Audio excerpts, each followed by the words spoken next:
د پخوا زمانې کیسه ده. په یو کلي کې یو غریب هلک اوسېدو چې د هغه نوم اسد و.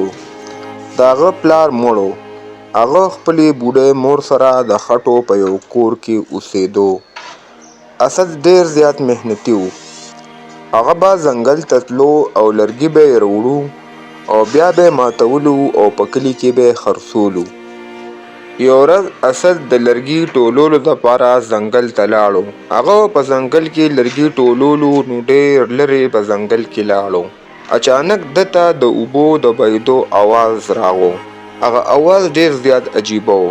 اسد حیران شو او دې اواز پسې شاته لاړو. هغه وکتو چې د اونو په منځ کې یو سیند بهیږي. د دې اوبه ډېرې زیاتې شنې دي او په دې کې د ستورو په شان څه شیان ګرځي. اسد په روغ غوندې ووی چې دا ماته څه عجیبه غونته کې سیند ښکاري.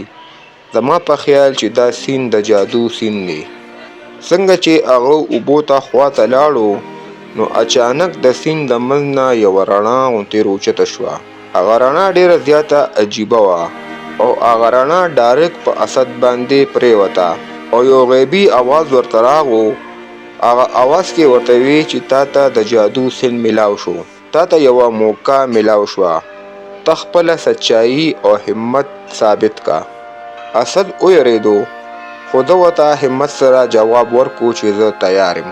اچانک د سیند د منځ نه یو زبردسته چپه راغله او د هغې چپې نه یو غټ دیو راووتو. هغه دیو ډېر زیات خوفناک و. د هغه د سترګې د اور وې او د سترګو نه یې رڼا خطا. دیو ورته ووی که تا ماته شکست راکو نو ستا به هر خواهش پوره کیږي، کني ته به دلته کې همیشه دپاره قید شي. اسد ګیر چاپېر وکتو خو ده سره هېڅ هم نه و.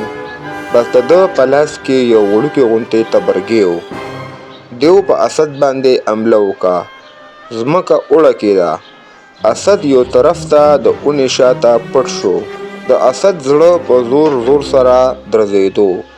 اسد ځان سره ووی چې ماته به د عقل نه کار اخیستو غواړي. اسد چې وکتو نو د سیند په غاړه باندې ډېر زیات کاڼي و. اچانک هغه یوه منصوبه جوړه کړه. هغه دیو ځان طرف ته متوجه کو او د سیند طرف ته یې منډه کړه. چې څنګه دیو په ده باندې حمله وکړه نو اسد یو طرف ته شو او دیو نیغ په هغه جادویي سیند کې پرېوتو. چې څنګه دیو په سیند کې پرېوتو دیو په زور زور سره چغې کې او د هغه بدن په رو رو په رڼا کې بدل شو. په لږ ساعت کې هغه مکمل غیب شو. د سیند نه دوباره آواز راغو او اسد ته یې ووی چې تا خپل همت او عقل ثابت کو. ته کامیاب شوې. اوس خپل خواهش غواړه. اسد لږ ساعت سوچ وکړو او بیا ووی چې ما ته دولت نه دی پکار چې زما په کلي کې څوک هم اوږې اوده نشي او زما مور همیشه دپاره خوشحاله.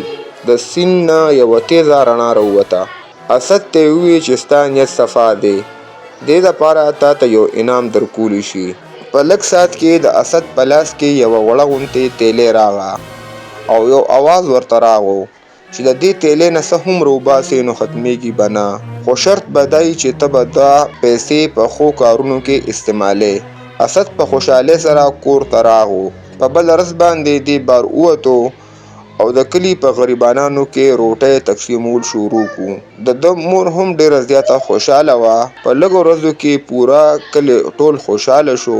خلکو به وی چې اسد سره څه جادو دی، خو اسد به ورته په خندا باندې وی چې اصل جادو نیت او همت دی. او دې سره یو غریب هلک د خپلې بهادرۍ او د ښو کارونو د وجې د پوره کلي هیرو جوړ شو.